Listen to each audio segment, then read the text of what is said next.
Hello everyone, happy tracking channel sa inyong lahat guys. Kamusta kayo? Welcome sa ating channel guys. At kung ikaw ay naghahanap ng front wheel drive na canter, ayan, meron dito. Pakita ko sa inyo guys. Ang engine nito is 4D35. Yun, legit siya na 4D35. Hindi pa siya converted guys. Akala ko nga una para siyang high roof, no? Pero ano ba siya, high roof o hindi? Para kasi siyang high roof no? So, ano man yun, maganda to kung high roof, no? Solid ang unit, oh. Napakaganda. Original po yan, no? As is pa lang yan. As is pa lang, pero kita mo, akala mo naka-recon na.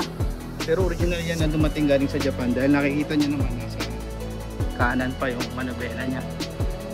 Ayan. Legit na 4-wheel drive guys. Tignan nyo. Okay, ang ganda, no? Sa mga naghahanap dyan, especially ang alam ko mga taga Benguet, ayan, naghahanap ng ganyan, mga taga Mindanao, no?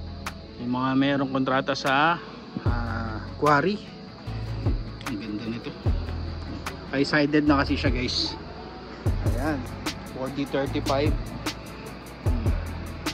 Legit siya guys. So regarding dito sa presyo niya, maabot to ng 1.5 to 1.6 million dito sa kanila. So I think baka ano to guys, maabot lang to ng mga 1.5 pag sa mga gantong canter. Ang canter at saka ang Isuzu halos pares sila ng presyo. Wala din silang diferensya, no? Sa mga elf guys, kasi ang alam mo kasi guys, no? Ang mga elf, yun nga, marit lang din daw ang tinutubo daw nila dito. Legit na 4x4.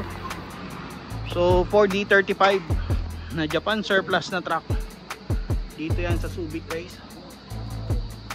So silipin natin kung ilan ang kanyang mileage. Okay guys, tayo sa loob ng unit. Mileage niya is nasa 20,224, no? 20,000. Pero kung hindi natin sasama yun, pero I think yun, tingin ko sa 20,000 siya. 20,224 only. So yan. Ito ang kanyang looban guys. Yan. May mga kulang naman siya. Ito kaganto, medyo maluwag. Paayos na lang natin. 5 speed. Tapos ito yung sa kanyang 4x4. Wait, saan yung kanyang kambyada ito? Ito yung sa kanyang dump truck naman yan. Anyway,